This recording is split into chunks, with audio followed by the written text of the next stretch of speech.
welcome to Prashi Ascending, and today we are going to talk about the difference between love and duty.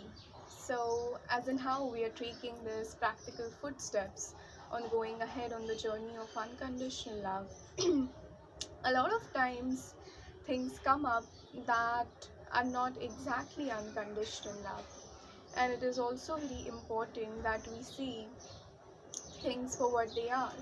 So, one thing which I have always observed, and this morning actually I was thinking about it, is anytime we're talking about any spiritual processes or emotionality or love between the relationships, one thing that we have to bear in mind is the history and socio-geographical culture of a country or like of the planet Earth. And if you see in the recent times, especially like for the past 200 to 300 years, the majority, like in all the countries, it has to be the environment of political unrest. It was the environment of political unrest, and when you're really dealing with these life threatening situations, or you feel there is lack of money or there's lack of resources that you have, it's very difficult for a human to think of unconditional love. The mind would definitely jump into security and safety, and contradictorily to animals, what humans do is we really like to hold on to things. I mean, a lot of people say that humans are just like animals and we are also doing the same things, but in some ways animals wouldn't really do ownership rights. I mean, of course, regarding the place and everything, there are fights that all of us have seen, but there are no mind games in animals, like uh, different forms of guilt trips and all of that. And we have to understand that very, very deeply, looking at our history, that how and why did not give importance to personal relationships. The relationships that I'm especially talking about are the relationships between a husband and wife, the relationship between brothers and sisters. Like, what happened to these two relationships? I mean, if you look at the entire history for the past 200 to 300 years, you would see all the major conflicts that have happened between the brothers, have either happened between the sisters, or has either happened between the husband and wife. I mean, mostly the husband got like a new wife and the previous wife was not okay with it. Never really did you ever see like a war happening due to fights between like mother and child, you know, or it could be which other relationships, like even your relatives. I mean, even in the relatives, the direct fights did not start with your uncles, or did not start with your aunts, or did not just start because of neighbors. The relationship of a brother and sister and the relationship of a husband and wife has gone through so much turmoil in the past 200 to 300 years that anytime we think of love, or we think of the most purest relationships, we do not even think about those. I mean, of course, like in the teenage dreams and fantasies, we have these dreams of getting a girlfriend or getting a boyfriend.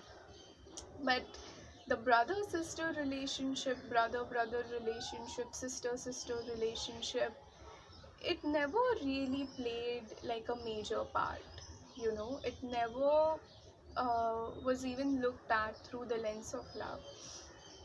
And one thing that we really have to understand, that of course the love of Radhe Krishna is about, or especially Krishna's character, it brought love to all situations.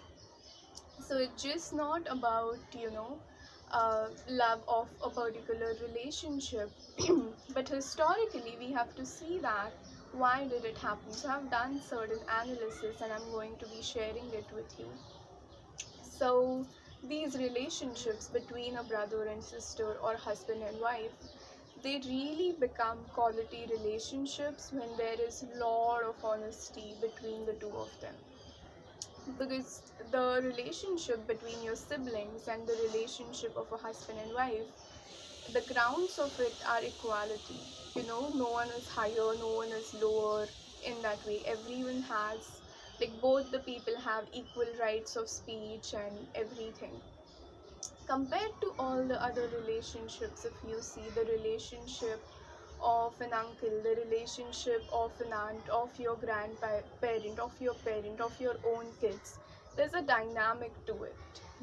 One always has an upper hand. Your parents, grandparents would always have an upper hand. When you become a parent, you will have an upper hand.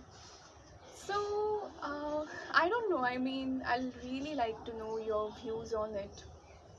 But in the colonization, that's how we experience relationships. There was a ruler and we were ruled, or maybe we were ruling or someone was being ruled. There was no relationship of equality. The dignity of humans were really, really compromised. And what happens is, so yes, my battery died down. If we have to understand, like, what's the quick way to bring unconditional love in our lives.